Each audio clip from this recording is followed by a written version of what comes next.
အားလုံးပဲမင်္ဂလာပါကလေးတို့ရေဒီနေ့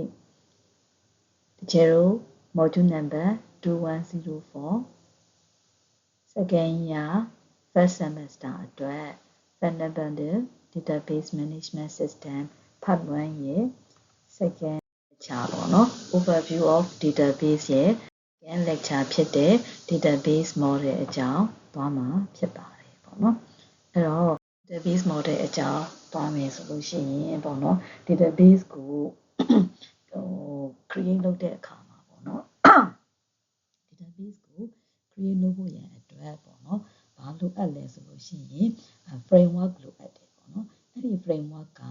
ဘာလုပ်ပေးမှာလဲဆိုလို့ရှိရင်တဲ့အဲ့ဒီ framework ရှိဖို့ကဘာအတွက်လိုအပ်တာလဲဆိုလို့ရှိရင်ကျမတို့ဒီ real world မှာရှိနေတဲ့အရန် complex ဖြစ်တဲ့ရှုပ်ထွေးတဲ့real world မှာရှိတဲ့ပေါ့နော်ဘာမှလုပ်မထားတဲ့ information တွေအချက်အလက်တွေပေါ့နော် real world မှာရှိနေတဲ့အချက်အလက်တွေပြီးတော့အဲ့အချက်အလက်တွေပေါ်မှာမူတည်ပြီးတော့ဘာ information တွေရရှိမှာလဲအဲ့ဒီလိုမျိုးအချက်အလက်တွေပေါ်ကနေမူတည်ပြီးတော့ဘာ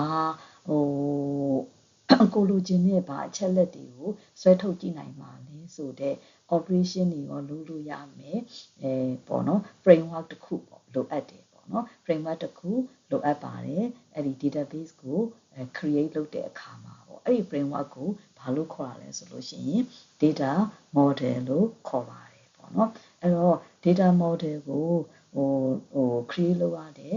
purpose အနေနဲ့ကတဲ့ဘာတွေရှိမလဲဆိုလို့ရှိရင်တဲ့ to provide conventions for describing data and its structure ပေါ့နော်အဲ့တော့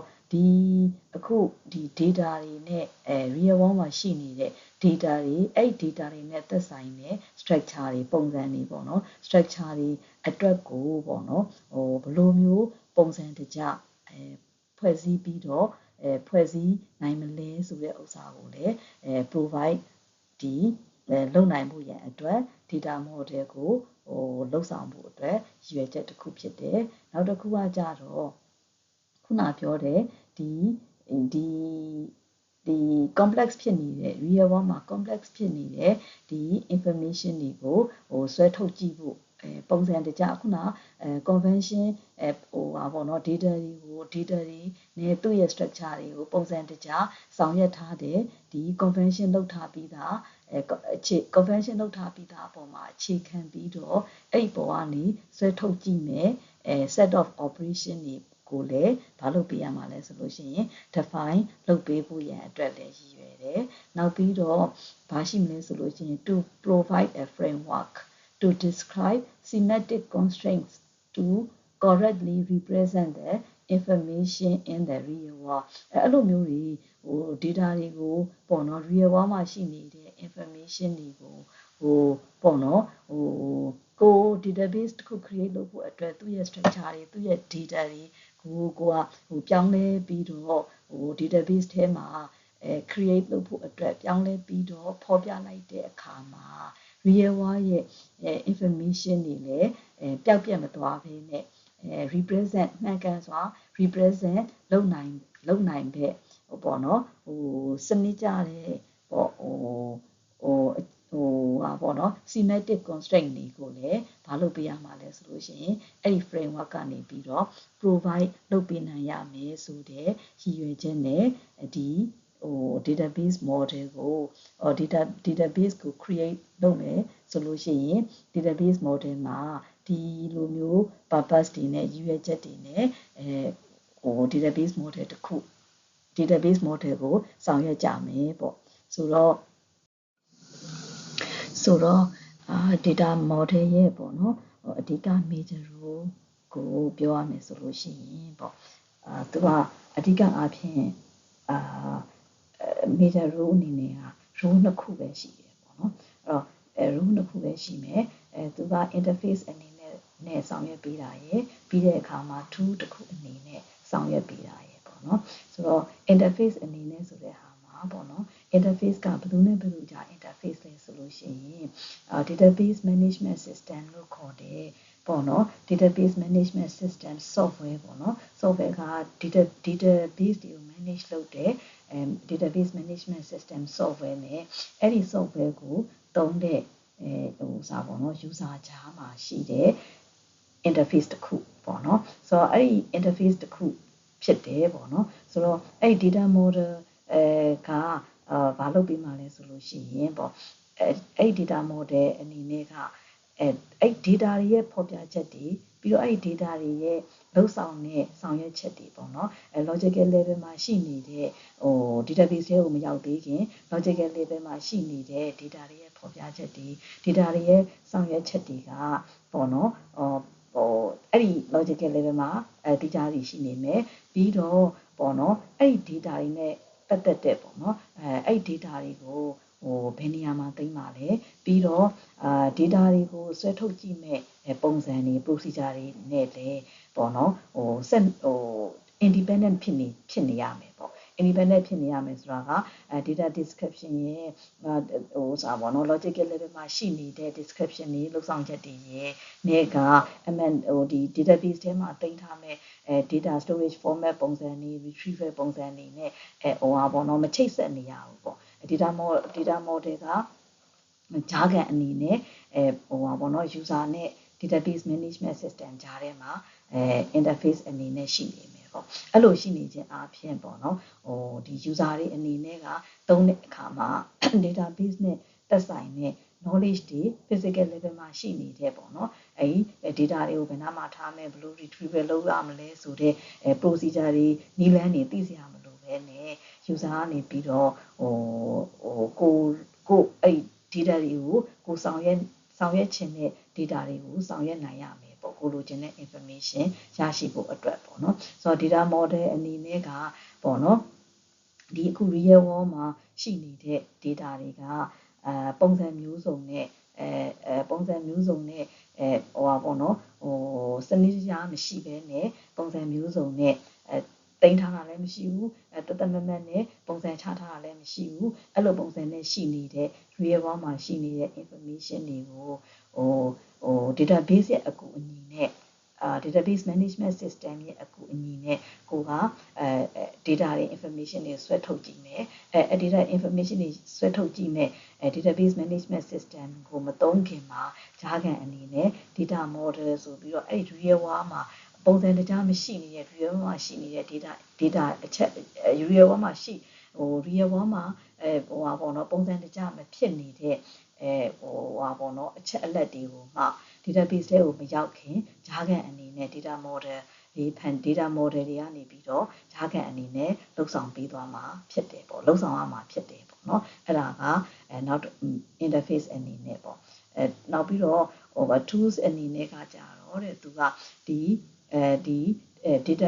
data ပုံစံတွေပေါ့နော်data structure တွေပြီးတော့ခါကြတော့အဲ့ဒီ data နဲ့ပတ်သက်တဲ့ကို database တွေကိုမထည့်ခင်data နဲ့ပတ်သက်တဲ့ဟောဟာရတွေကိုက database တွေကိုထည့်လိုက်ဖို့အတွက်data model တွေဖန်တီးလိုက်တဲ့အခါ data model တွေနဲ့ create လုပ်လိုက်တဲ့အခါမှာလေပေါ့နော်ဒီအပြင်မှာရှိနေတဲ့ information တွေကိုသွေးဖယ်မသွားဘဲနဲ့အချက်အလက်တွေကိုဖော်ပြခြင်းတဲ့အချက်အလက်တွေကိုသွေးဖယ်မသွားဘဲနဲ့အတက်နိုင်ဆုံးဒီ neutral ကြပေါ့နော်အချက်အလက်တွေကိုပုံစံ database တွေကိုထည့်နိုင်တဲ့ပုံစံပြောင်းလဲနိုင်ဖို့အတွက် tools တွေပဲဖြစ်ပါတယ်တဲ့data model အနေနဲ့ကအဓိကက interface အနေနဲ့က database နဲ့ဒီ real world မှာရှိနေတဲ့ data တွေရဲ့ပေါ့နော်အပြောင်းလဲတွေမှာပေါ့နော် data transformation လုပ်တဲ့အခါဒီမှာပေါ့နော်real world ရဲ့real world ရဲ့အခြေအနေနဲ့ပြောင်းလဲမသွားဘဲနဲ့ပေါ့နော်database တစ်ခုအနေနဲ့ဆောင်ရွက်ဖို့ကြားခံအနေနဲ့ဆောင်ရွက်ပေးနိုင်တာကဆောင်ရွက်ပေးမှာကပေါ့နော် data model အနေနဲ့ဖန်တီးမယ်ပေါ့ data model အနေနဲ့ဆောင်ရွက်သွားတာတွေရှိပါမယ်ပေါ့နောက် slide မှာကြတော့ data modeling นี่ဘယ်လိုလုပ်မလဲဆိုတဲ့ဟာကိုသွားမှာဖြစ်ပါတယ်ဆိုတော့ပေါ့နော်data modeling လုပ်ဖို့ဆိုတဲ့ဥစ္စာက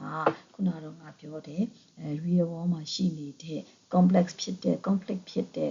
complex ဖြစ်တဲ့ data တွေကို database ထဲမထည့်ခင်မှာဘာလုပ်ပေးရမှာလဲဆိုလို့ရှိရင် database system ကြီးကိုမသုံးခင်မှာကြားခံအနေနဲ့ data model တွေစောက်ရမယ် data model စောက်ရမယ်အဲ့တော့ data modeling ကိုဘယ်လိုလုပ်မလဲပေါ့နော်ဒီ database ကိုစောက်ဖို့ရန်အတွက်database တိစောက်ဖို့ရန်အတွက်မှာပေါ့နော်ဘာတွေလိုအပ်လဲဆိုလို့ရှိရင်အဲ့ဒီခုအောက်မှာဖော်ပြထားတဲ့အချက်တွေပေါ့နော်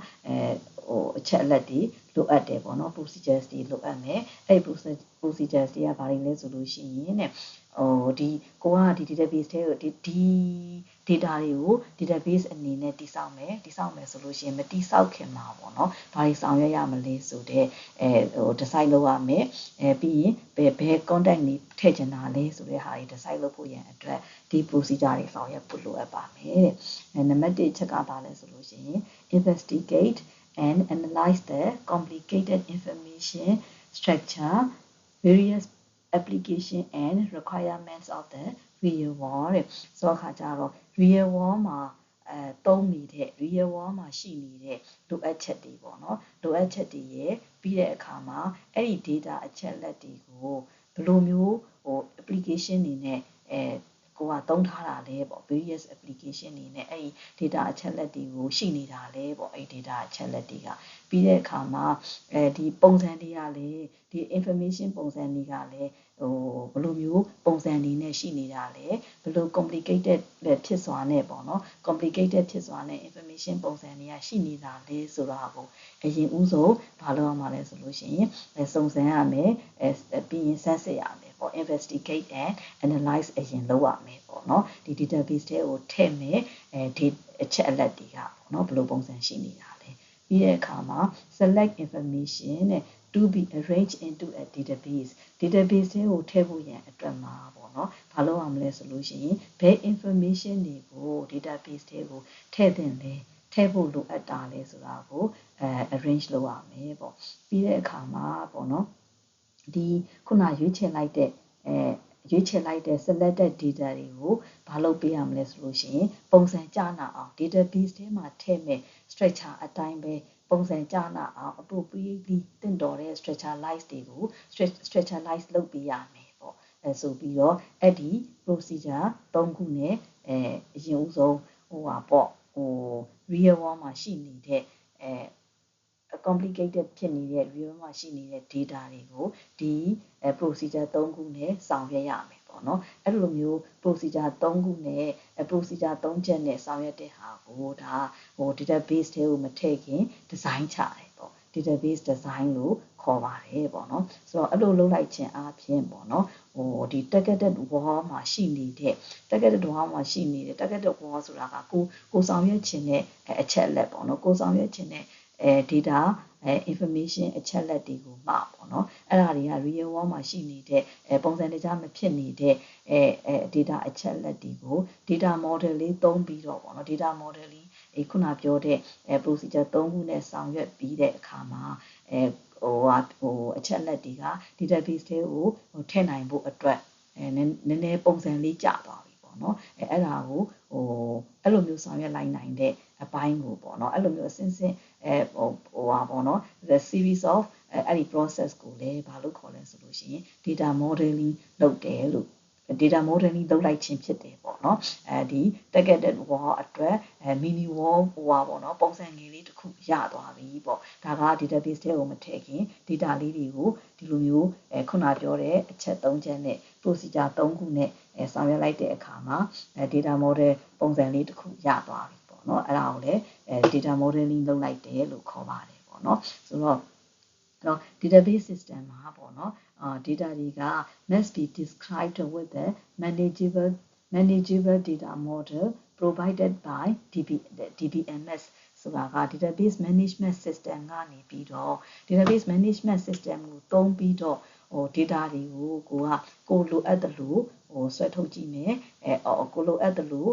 update လုပ်မယ် edit လုပ်မယ်စသဖြင့်အဲ့လိုမျိုးတွေလုပ်ဆောင်မှာဖြစ်တဲ့အတွက်ကြောင့်မို့လို့ဒီ data model တွေကိုဆောင်ရွက်တဲ့အခါမှာလေပေါ့နော်ဒီ database management system က ဖော်ပြတယ်ပေါ့နော်ပေးနိုင်တဲ့ပေါ့နော် data model တွေပုံစံအတိုင်းပဲ data တွေကိုဘာလုပ်ပေးရမလဲဆိုလို့ရှိရင်ဖော်ပြပေးနိုင်ရမယ်data တွေကိုဘာလဲ manageable လုပ်နိုင်ရမယ်ပေါ့နော်ဆိုတော့အဲ့လိုမျိုးတွေလုပ်တဲ့အခါမှာပေါ့နော်ဒီလိုမျိုးတွေ data တွေကိုဖော်ပြမှုတွေdata တွေကိုကိုကလှုပ်ဆောင်တဲ့အခါမှာပေါ့နော်database management system မှာရှိနေတဲ့သူပေးနိုင်တဲ့သူ့ရဲ့ပေါ့နော်ဖော်ပြနိုင်တဲ့ပုံစံတွေနဲ့ပေါ့နော်ဒီ real world မှာရှိနေတဲ့data တွေရဲ့ information အချက်လက်တွေနဲ့ကတွေ့ဖဲတော့မသွားရဘူးဒါပေမဲ့ database management system ကဘယ်လိုမျိုးပုံစံလေးတွေနဲ့ data လေးတွေကိုထိမ့်သိမ်းဆောင်ရွက်နိုင်မယ်real world မှာဘယ်လိုရှိလဲပေါ့အနည်းငယ်ပေါ့နော်အနည်းငယ် limitation လေးတော့ပေါ့နော်ဒီ data တွေကို represent လုပ်တဲ့အခါမှာအနည်းငယ်limitation နဲ့ဒီ representation လုပ်နိုင်တဲ့data တွေကို representation လုပ်ရမယ်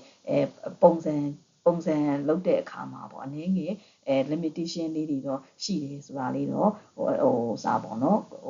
real world နဲ့ database management system တွေကိုထည့်လိုက်တဲ့အခါမှာအဲ့ဒီအနည်းငယ်ပေါ့ဘယ်လိုပြောမလဲပြောင်းလဲလိုက်တာကို data တွေကိုအနည်းငယ် transformation ပြောင်းလဲလိုက်တာဖြစ်တဲ့အတွက်ကြောင့်မလို့လုံးဝကြီးသွေးဖြီးသွားတာမဟုတ်ဘူးအချက်လက်တွေ information တွေကိုဆွဲထုတ်ကြည့်ရတာသိမ်းဆည်းရတာ update လုပ်ရတာ edit လုပ်ရတာလွယ်ကူသွားမယ်ကိုလိုချင်တဲ့အချိန်မှာကိုလိုချင်တဲ့ information တွေကိုတပြေးညီဆွဲထုတ်ကြည့်လို့ရမယ်ပေါ့နော်ဆိုတော့database management system ကိုသုံးခြင်းအပြင်ဒီလိုမျိုးအားသာချက်တွေရှိတယ်ပေါ့နော်ဒါပေမဲ့အနည်းငယ်တော့ပေါ့ဒီ database management system ရဲ့သုံးခြင်းအပြင်degree ပေါ့နော် degree freedom of degree freedom အနေနဲ့ကတော့အနည်းငယ် limitation ရှိတယ်ဆိုတာလေးတော့ရှိပါမယ်ပေါ့ဒါက data modeling အပိုင်းမှာdatabase management system တွေကိုမထည့်ခင်မှာဘယ်လိုမျိုး data တွေကိုprocedure ကြဘယ်လိုဆောင်ရွက်သွားမလဲဆိုတဲ့ဟာဖော်ပြချက်ဖြစ်ပါတယ်ပေါ့ဆိုတော့ data modeling အနေနဲ့စနစ်တကျ data modeling တွေဘယ်လိုလုပ်သွားမလဲဆိုတဲ့data model အပိုင်းတွေနောက်ထပ်ရောက်လာမှာဖြစ်ပါတယ်ပေါ့နောက် slide မှာအဲ့တော့ data model ကိုဆောင်ရွက်တဲ့အခါမှာပေါ့နော်ရှိတာပြောခဲ့တဲ့ procedure 3ခုနဲ့ဆောင်ရွက်တယ်ပေါ့နော်ဆိုတော့အဲ့လိုဆောင်ရွက်လိုက်တဲ့အခါမှာပေါ့နော်အဲ့ဒီဆောင်ရွက်ပြီးတဲ့အခါမှာတောင်းနေပေါ့နော်ဆောင်ရွက်ပြီးရင်အဲ့ဒီဆောင်ရွက်လိုက်တဲ့အခါမှာအဲ့ဒီ database ထဲမှာရှိတဲ့ data တွေရဲ့အဓိပ္ပာယ်တွေဖော်ပြချက်တွေ data ပုံစံတွေပေါ့နော်အဲ့ဒီပုံစံတွေကိုလည်းပေါ့နော်understand ဖြစ်ဖို့ပေါ့နော်လိုအပ်တယ်ပေါ့နော်ဒါကိုကြည့်လိုက်တာနဲ့ဒီ data ကဘာကိုပြောချင်တာဒီပုံစံဒီ data structure ကဘယ်လိုပုံစံပေါ့နော်အဲ့ဒီဟာတွေကဒီ real world မှာရှိနေတဲ့ information အချက်လက်တွေကိုလည်းမသွေဖယ်သွားရဘူးပေါ့နော်အဲ့တော့အဲ့လိုမျိုးဆောင်ရွက်တဲ့အခါမှာ database ကလုံနိုင်တဲ့ပေါ့ database management system ကလုံနိုင်တဲ့constraint တွေမပါဘဲနဲ့ပေါ့နော်မပါဘဲနဲ့လေအဲ့ဒီ data တွေကinformation တွေပြီးတော့ခါကျတော့ meaning တွေကသွေဖယ်မသွားရဘူးပေါ့နော်အဲ့လိုမျိုးတွေကိုဆောင်ရွက်ဖို့ဟာတွေရှိတဲ့အတွက်ကြောင့်မို့လို့ပေါ့နော် data model ကိုဆောင်ရွက်တဲ့အခါမှာ data modeling ကိုဆောင်ရွက်တဲ့အခါမှာပေါ့နော်အဓိကအနည်းလေးပေါ့နော်အချက်2ချက်နဲ့2 step နဲ့ပေါ့နော်အဆင့်2ဆင့်နဲ့ဆောင်ရွက်ဖို့လိုအပ်ပါတယ်ပေါ့နော်ဘာကြောင့်လဲဆိုတော့ database management system ကprovide လုပ်တဲ့provide လုပ်တာဒီက database management system ကိုနားလည်တဲ့လူကပဲဒါတွေကိုနားလည်တယ်ပေါ့နော် end user အနေနဲ့နားမလည်ဘူးအဲ့အတွက်ကြောင့်မို့လို့ပေါ့နော်ဒီလိုမျိုး end user တွေကလည်းနားလည်ဖို့ရဲ့အတွက်ပေါ့နော်အရင်ဦးဆုံးပေါ့ဒီ real world မှာရှိနေတဲ့ data တွေကိုပေါ့ database management system မှာdatabase management system နဲ့မဆိုင်တဲ့ပေါ့နော်database management system ရဲ့ provide လုပ်တဲ့ပုံစံမျိုးကြီးမပါဝင်ဘဲနဲ့ပေါ့နော် independently ဖြစ်ဒီ end user နားလည်တဲ့ပုံစံအတိုင်းပဲကိုလိုချင်တဲ့ data တွေကိုအရင်ဆုံးပုံစံချမယ်ပေါ့အဲ့ဒါကဘာလို့ခေါ်လဲဆိုလို့ရှိရင် conceptual model အရင်ဆုံးဆောင်ရွက်လိုက်တယ်ပေါ့နော်အဲ့လိုမျိုး complicated ဖြစ်နေတဲ့ real မှာရှိနေတဲ့ data တွေကိုကိုကစနစ်ကြ data model ဆောင်ရွက်ဖို့အတွက်ကိုပေါ့နော် database management system နဲ့လည်းမဆိုင်မင်းနဲ့ကိုလိုချင်တဲ့အချက်လက်တွေကိုကိုချရေးပြီးတော့ပေါ့နော် depict လုပ်ပြီးတော့ဆောင်ရွက်လိုက်တဲ့အပိုင်းကို conceptual model လို့ခေါ်ပါတယ်ပေါ့နော်အရင်ဆုံး conceptual model လေးအရင်လုပ်လိုက်မယ်ပြီးတဲ့အခါကျမှအဲ့လိုမျိုး conceptual model လုပ်ထားပြီးသား data ကိုကြမှာပေါ့နော်database management system က provide လုပ်တဲ့ပုံစံအတိုင်းconvert လုပ်လိုက်တဲ့ပုံစံကိုကြတော့ logical model နဲ့ logical model လို့ခေါ်ပြီးတော့တစ်ဆင့် logical model လေးချိန်လိုက်မယ်ပေါ့နော်ဆိုပြီးတော့အဲ့ဒီ two step အဆင့်အနေနဲ့နှစ်ဆင့်ဆောင်ရွက်ပေးမယ်ပေါ့ဆောင်ရွက်ပေးဖို့လိုအပ်ပါတယ်ပေါ့ဒါက conceptual data model နဲ့ conceptual data model ရပြီးတဲ့အခါမှာ database management system က provide လုပ်တဲ့ပုံစံအတိုင်းပဲ data တွေကိုဆောင်ရွက်မယ်ပေါ့ဒါက logical model ပေါ့ဆိုပြီးတော့ database management system နဲ့ database management system နဲ့ဆောင်ရွက်နိုင်တဲ့ model တွေအနေနဲ့ဘာတွေရှိလဲဆိုလို့ရှိရင်တဲ့ hierarchical data model ရှိတယ်ပြီးတော့ network data model ရှိမယ်ပြီးတော့ relational data model ဆိုပြီးတော့ data model 3ခုရှိပါမယ်ပေါ့အဲ့ data model တွေကိုနောက် slide တွေမှာရှင်းသွားမယ်နော်database management system ရဲ့ data model တွေကိုမရှင်းခင်မှာပေါ့နော်ဒီ conceptual data model အနေနဲ့သွားတဲ့ပုံစံလေးကဒီမှာဒီလိုမျိုးပေါ့နော် targeted real world မှာရှိနေတဲ့ပုံစံမကျနာတဲ့data တွေအချက်အလက်တွေကို data model လုပ်တယ်ပေါ့နော် data model မှာ conceptual model ရှိမယ် conceptual model ကနေမှပြန် convert လုပ်လိုက်တဲ့ logical model ရှိမယ်ပေါ့နော်ဆိုတော့ conceptual model ဆိုတာက database နဲ့database နဲ့မချိတ်ဆက်ဘူးပေါ့နော် database နဲ့မဆိုင်ဘူးပေါ့နော် independent of database ဖြစ်နေမယ်ပေါ့နော်ပြီးတဲ့အခါကျမှဘာလို့မှလဲဆိုလို့ရှိရင် database dependent ဖြစ်တဲ့ logical model အနေနဲ့convert လုပ်လိုက်မှာဖြစ်ပါတယ်ဆိုတဲ့ဥစ္စာကိုဒါကပုံလေးနဲ့ဖော်ပြထားခြင်းဖြစ်ပါတယ် database management system ကိုနဲ့သုံးတဲ့ data model တွေက logical data model တွေကတစ်ခုဖြစ်တဲ့ hierarchical data model ကိုဆွေးနွေးမှာဖြစ်ပါတယ် hierarchical data model ကိုကြတော့ပေါ့နော်ဒီ information management system IMS အတွက်ပေါ့နော် IMS အတွက်ဒီ IBM ကနေပြီးတော့1968မှာ public လုပ်လိုက်ခြင်းပဲဖြစ်ပါတယ်ဒီ IBM ကလုပ်ပြလိုက်တဲ့ model ပေါ့နော်စတင်လိုက်တဲ့ model ဖြစ်ပါတယ်သူကကြတော့ data တွေကို data set ပုံစံနဲ့အခြေခံပြီးတော့ data set ပုံစံဖြစ်ပြီးတော့ hierarchical ပေါ်မှာအခြေခံနေပေါ့နော်အဲဒီကြောင့်မို့လို့ hierarchical data model ကိုအသုံးပြုပြီးတော့လုပ်ထားတဲ့ database ကိုဆောင်ရွက်ထားတဲ့ database ကို hierarchical database လို့ခေါ်ပါတယ်ပေါ့နော်အဲ့တော့ hierarchical database မှာသူကပေါ့နော်element အနေနဲ့ဘာရှိလဲဆိုလို့ရှိရင် element 3ခုရှိပါတယ်ပေါ့နော် hierarchical data model နဲ့ဆောင်ရွက်တဲ့ data model မှာ element 3ခုပါမယ်ဘာလဲဆိုလို့ရှိရင် root ရဲ့ဘာလဲ node ရဲ့ leaf ရဲ့ဆိုပြီးတော့ element 3 kinds of element ရှိပါတယ်ပေါ့နော်3 kinds of element ရှိတယ် root ဆိုတာကသူကပေါ့နော် highest level ပဲ highest level ဖြစ်ပြီးတော့data တွေကိုဆွဲထုတ်ကြည့်တဲ့အခါမှာ root ကနေပဲစတင်ပြီးတော့ဆွဲထုတ်ကြည့်တယ် data တွေကစတင်ပြီးတော့ retrieval လုပ်လို့ရတယ်ပေါ့နော်ဆိုတော့ node ကကြတော့ middle level ဖြစ်တယ် middle level ဖြစ်တဲ့အတွက်ကြောင့်မို့လို့သူ့ရဲ့အောက်မှာ parent child တစ်ခုရှိနေဦးမယ်ပေါ့နော်သူ့မှာသူနဲ့သက်ဆိုင်တဲ့ parent ရှိမယ်သူနဲ့သက်ဆိုင်တဲ့ child ရှိမယ်ပေါ့နော်အဲ့ဒီဟာကိုmiddle level ကိုnode လို့ပြောတယ်ပေါ့နော် leaf မှာကြတော့ဒါက leaf ကကြတော့ပေါ့နော်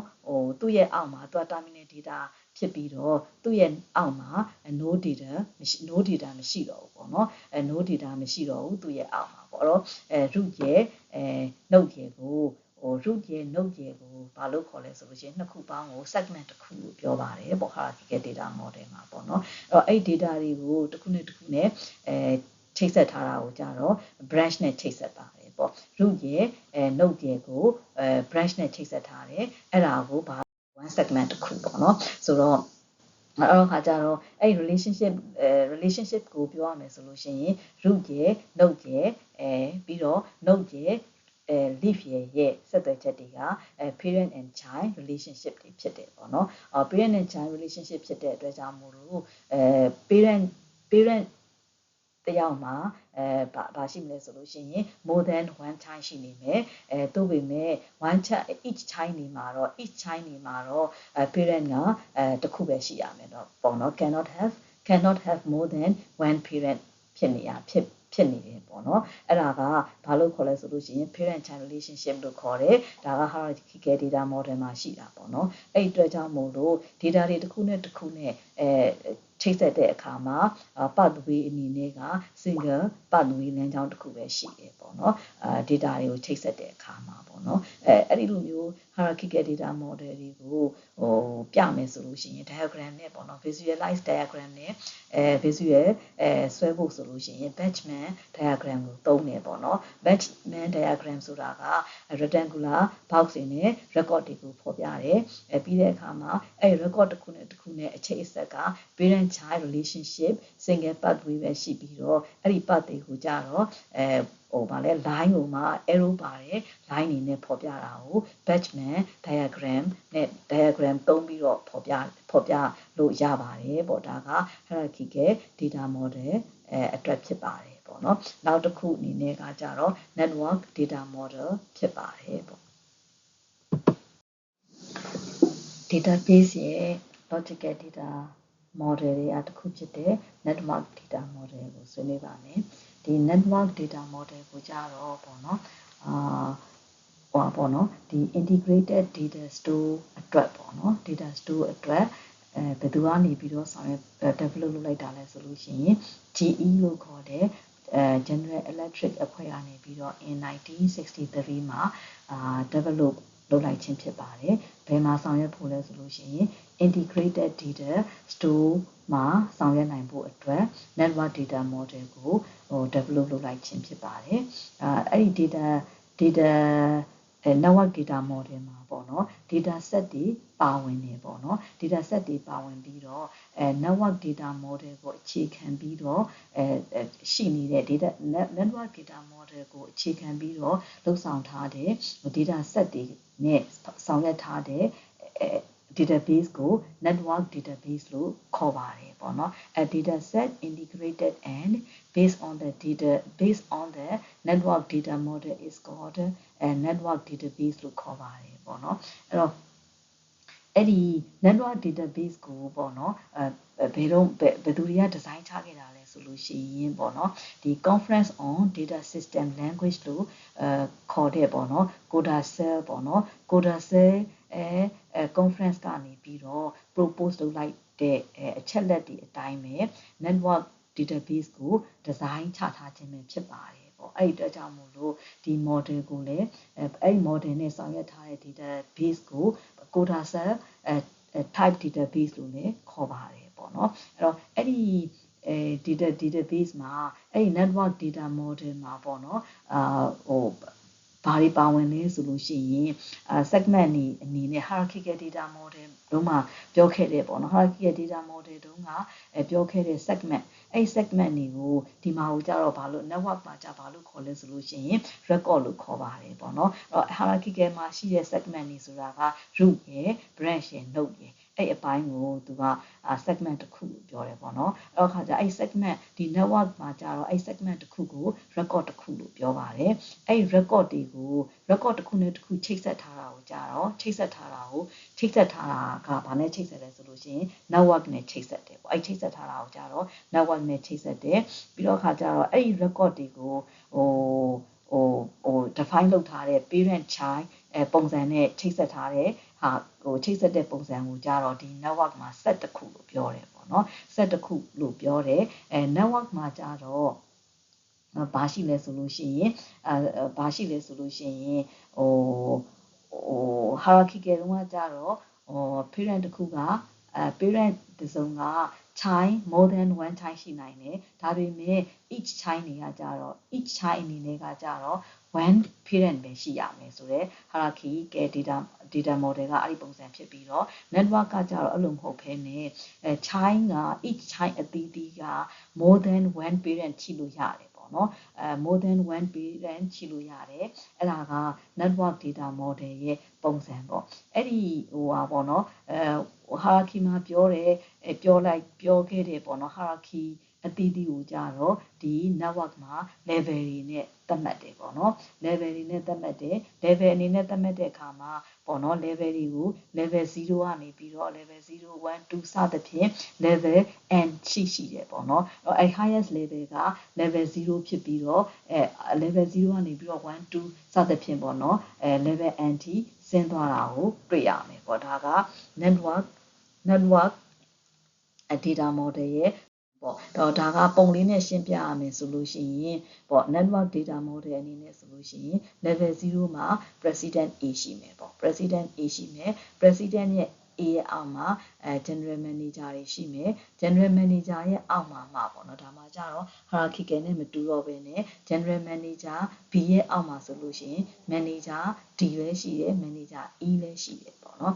manager D လည်းရှိတယ် manager E လည်းရှိသလို manager E ရဲ့အောက်မှာ employee G ရှိတယ် employee H ရှိတယ်ပေါ့ဆိုတော့ employee H ကကြတော့သူ့ရဲ့ parent အနေနဲ့ manager E လည်းရှိတယ် manager F လည်းရှိနိုင်တယ်ပေါ့အဲ့လိုမျိုးပေါ့နော်two multiple single line မဟုတ်ဘဲနဲ့ multiple way တွေသွားလို့ရတဲ့ပုံစံပေါ့ multiple line နဲ့သွားလို့ရတဲ့record တစ်ခုမှာmultiple line နဲ့အောက်ဖက်ကိုချိတ်ဆက်နိုင်တဲ့model ကိုကြတော့ network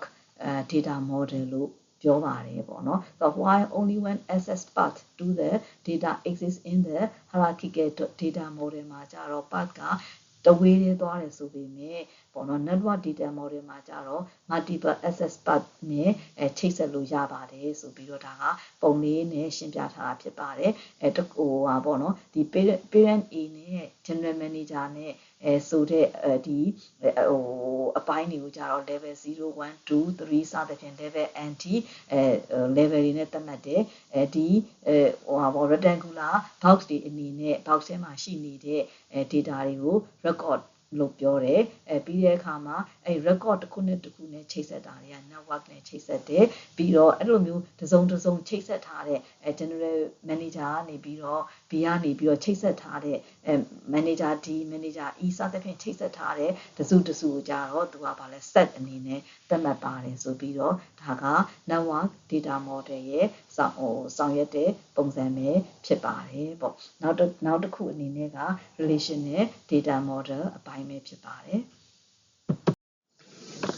အဲ့တော့ relational data model ကိုကြတော့ပေါ့နော် relational data model ကို propose လုပ်တာကEF Court ပေါ့နော်ဒါကပေါ့နော်scientist ပေါ့နော် scientist တယောက်ပေါ့နော် scientist တူဖြစ်တဲ့နာမည်ကြီးတဲ့IBM ရဲ့ပေါ့နော် EF Court ကနေပြီးတော့1970မှာဒီ relational data model ကိုpropose လုပ်တာဖြစ်ပါတယ်ပေါ့နော်ဆိုတော့အဲ့ဒီ relational data model မှာကြတော့ပေါ့နော်data set relational data model ကိုအခြေခံပြီးတော့အသုံးပြုတဲ့ data set တွေအသုံးပြုတဲ့ database ကိုကြတော့ relational database လို့ခေါ်ပါတယ်ပေါ့နော်ဆိုတော့ relational database လို့ခေါ်ပါတယ်ဒီခုနကတော့ပြောသွားတယ်ပေါ့နော် hierarchical data model တွေပြီးတော့ network data model တွေမှာဆိုလို့ရှိရင်ပေါ့နော်segment သုံးသွားတယ် segment လို့ခေါ်တယ်ဒါ hierarchical မှာဆိုလို့ရှိရင်root ရဲ့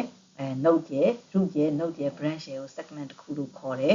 network မှာကြတော့အဲ့ဒါတွေကိုဘာလို့ခေါ်လဲဆိုလို့ရှိရင်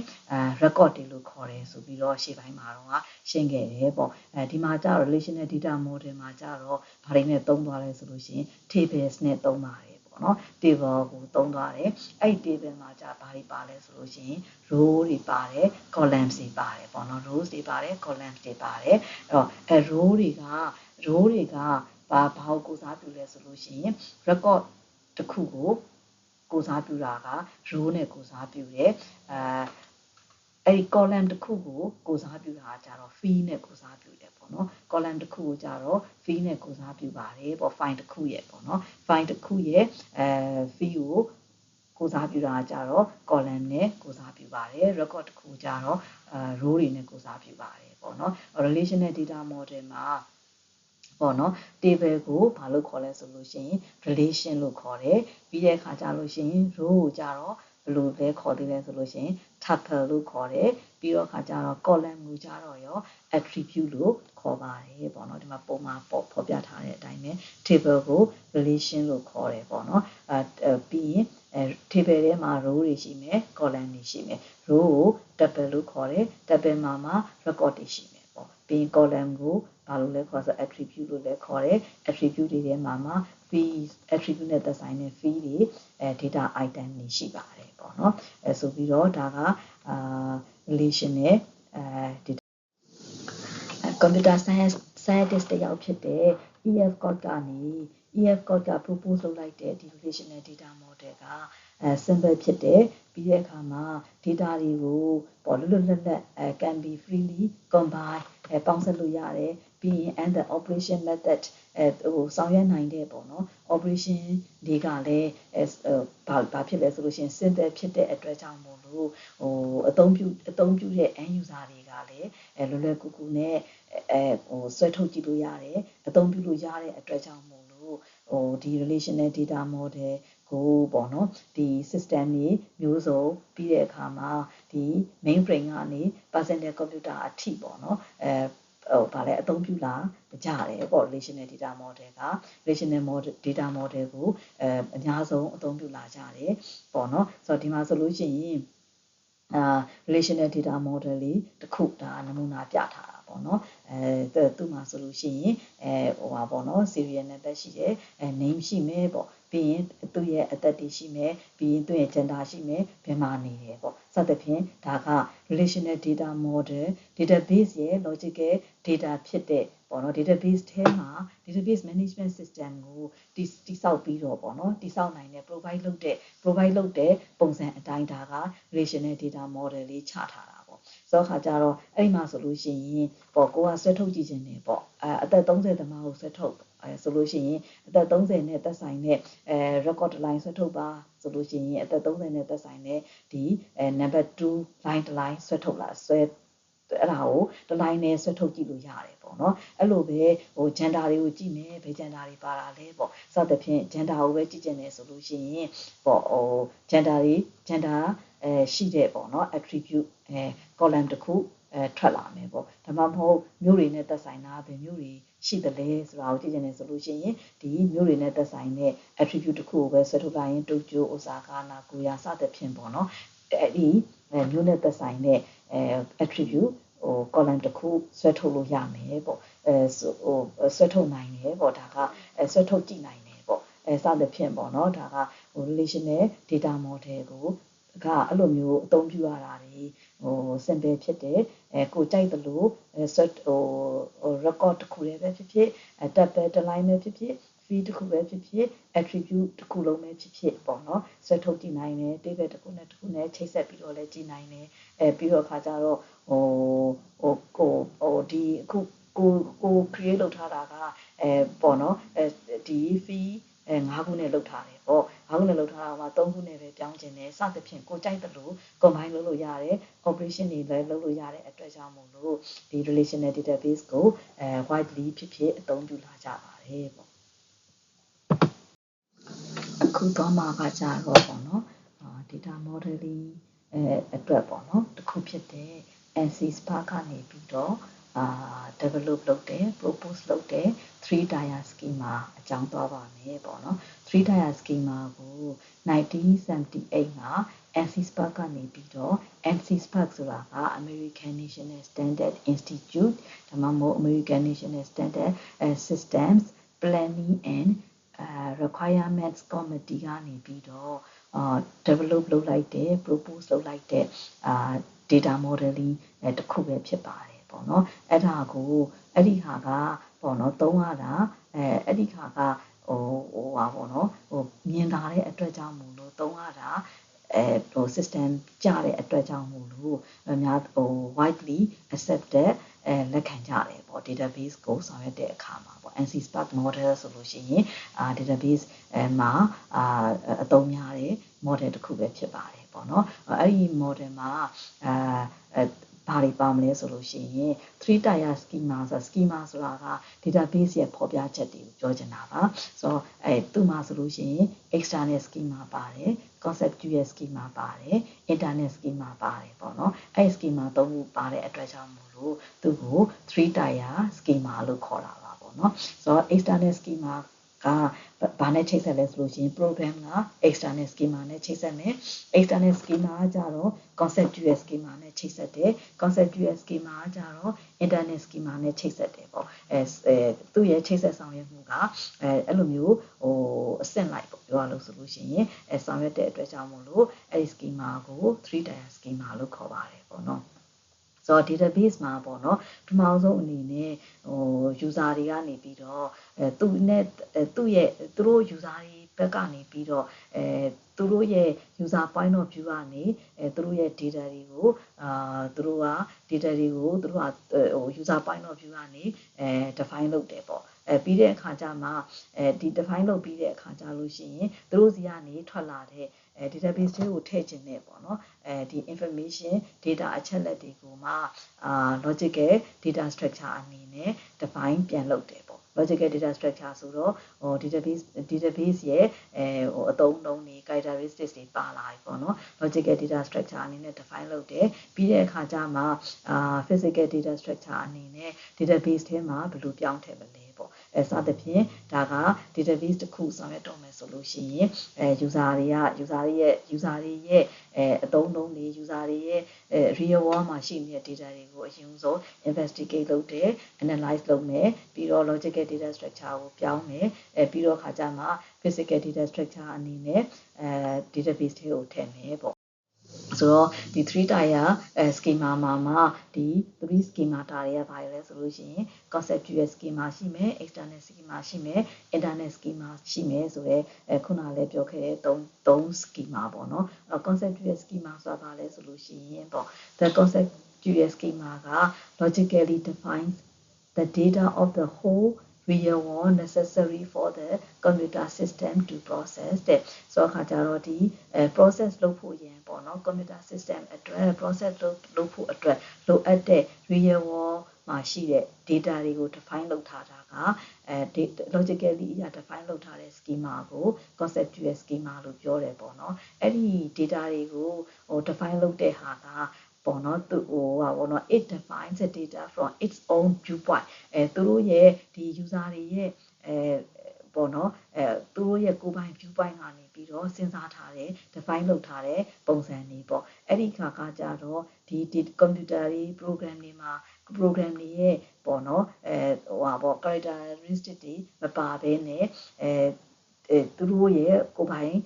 viewpoint ကနေပြီးတော့ပြုလုပ်ထားတဲ့ data ပေါ့နော်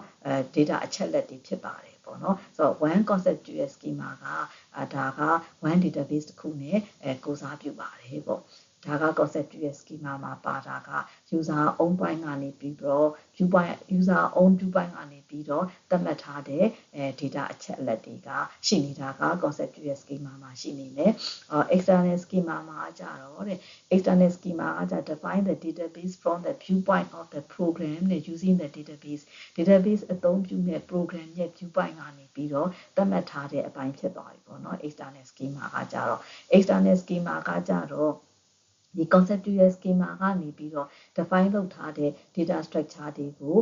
ပြောင်းလဲပြီးတော့concept ဘာလဲ external schema အနေနဲ့သတ်မှတ်လိုက်တဲ့အပိုင်းကိုဘာလို့ပြောလဲဆိုလို့ရှိရင် external schema လို့ပြောပါတယ်ပေါ့နော်ဆိုတော့ the external schema is considered as part of the data structure defined by the conceptual schema ပေါ့နော် conceptual schema ကနေပြီး define လုပ်ထားတဲ့data structure တွေကဘာလဲ external schema ရဲ့အပိုင်းတစ်ပိုင်းပဲဖြစ်ပါတယ်ပေါ့နော် external schema ကကြတော့ program ရဲ့ viewpoint ကနေပြီးတော့သွားထားတဲ့ program နဲ့ချိတ်ဆက်တဲ့အပိုင်းပေါ့ပြောရလို့ဆိုလို့ရှိရင်ပေါ့နော်တော့ internal schema မှာကြတော့တဲ့ internal schema ကကြတော့ define how to store physically on storage devices the database define bind the conceptual schema အနေပြီးတော့ define လုပ်လိုက်တဲ့ data တွေကို internally အနေနဲ့ဘယ်နေရာမှာ store လုပ်မလဲ physically အရာဘယ်လိုပုံစံနဲ့ store လုပ်မလဲဆိုတဲ့အပိုင်းကကြတော့ internal schema မှာ define လုပ်ပါတယ်တဲ့ one internal schema correspond to one conceptual schema conceptual schema တစ်ခုကinternal schema တစ်ခုပဲဖြစ်ပါတယ်ဆိုပြီးတော့ဒါက three tier schema ကိုရှင်းလင်းထားခြင်းပဲဖြစ်ပါတယ်ဆိုတော့ခါကြတော့ဒီ lesson lecture 2အပိုင်းမှာပေါ့နော် data modeling အပိုင်းကိုသွားထားပါတယ် data modeling အပိုင်းမှာဘာတွေပါလဲဆိုလို့ရှိရင် data model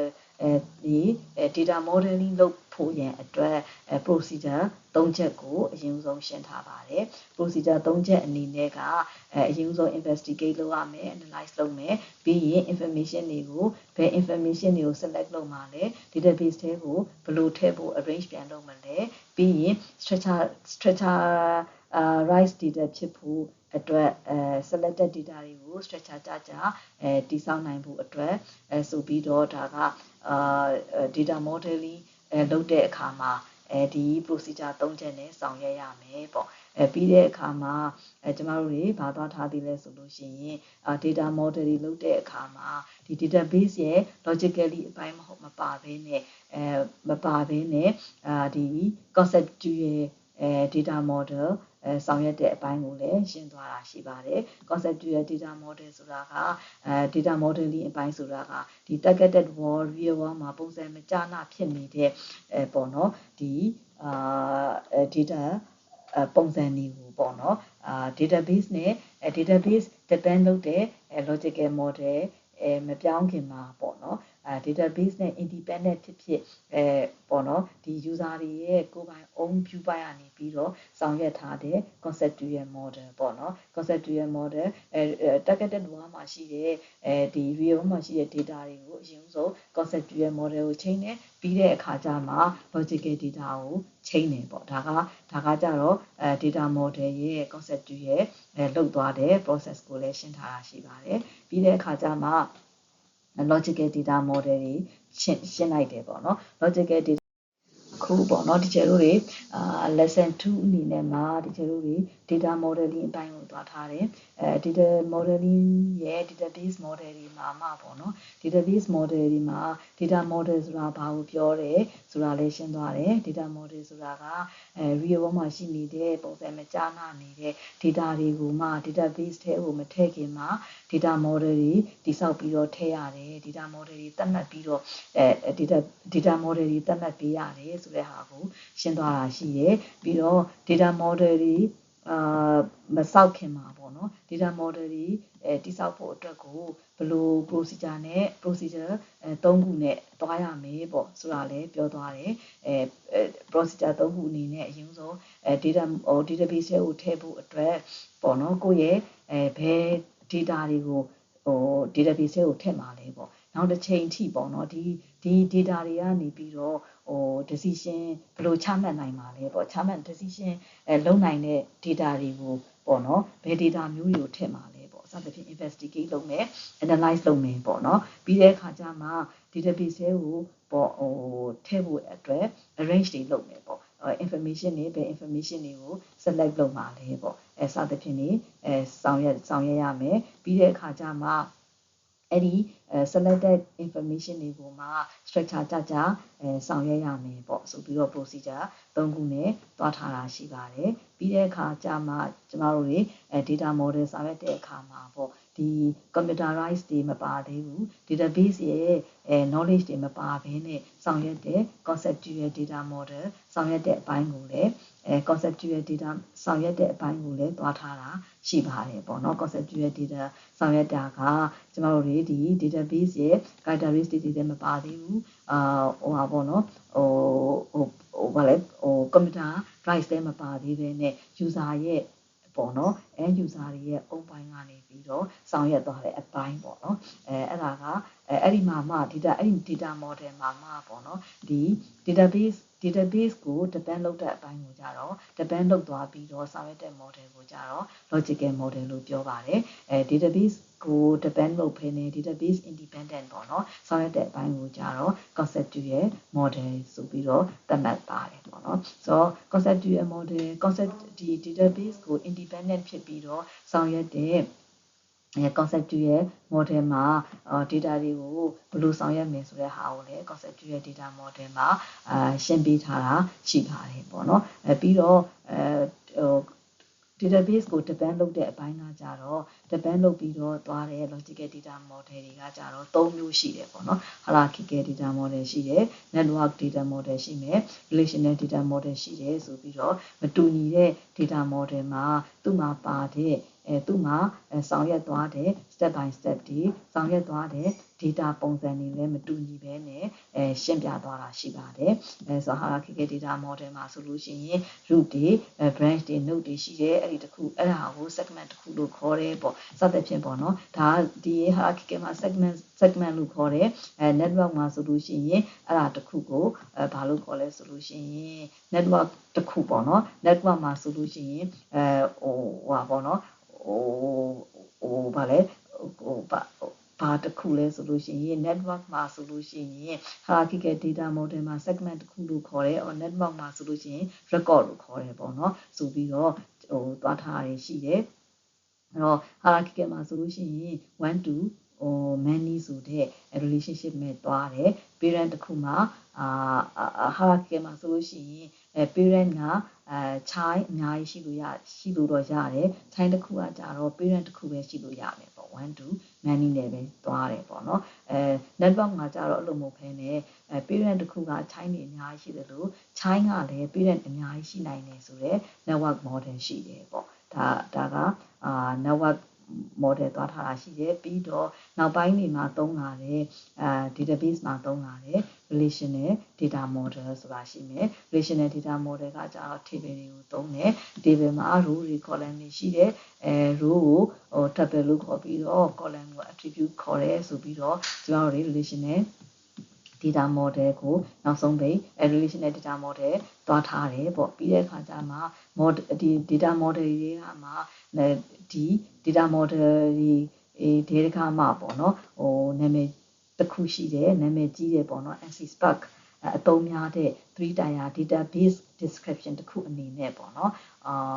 modeling လို့ပဲ data modeling လို့ပဲ database description တစ်ခုဖြစ်တဲ့ 3 tier schema ကိုလည်းရှင်းပြခဲ့ပါတယ်ပေါ့ဆိုပြီးတော့ကျမတို့ဒီ lesson 2အနေနဲ့ဒီလောက်နဲ့ရက်မယ်เนาะဒီ lesson 2နဲ့ပတ်သက်တဲ့multiple choice တွေ assessment တွေရှိမယ်เนาะ multiple choice တွေ assignment တွေလာပါမယ်multiple choice တွေ assignment တွေဖြေတဲ့အခါမှာmultiple choice က5မှတ်ထက်အထက်ရပါကြမှာassignment ကကြပေးမှာပါပေါ့เนาะmultiple choice ကလည်း one time attempt ဖြစ်တဲ့အတွက်ကြောင့်မို့လို့စာလေးကိုဒီချာလေးနားထောင်ပြီးတော့ပေါ့เนาะလေ့လာပြီးတော့ဒီ multiple choice ကို exercise ကိုလုပ်ဖို့အတွက်ဒီချက်ကမြစ်တာရက်ခံပါတယ်ပေါ့เนาะဆိုလို့ရှိရင်ဒီနေ့ lesson 2အနေနဲ့ဒီလောက်ပါပဲပေါ့เนาะဘေးကင်းကျန်းမာဖို့အတွက်ဆုတောင်းပေးပါတယ်ကျေးဇူးပါเนาะ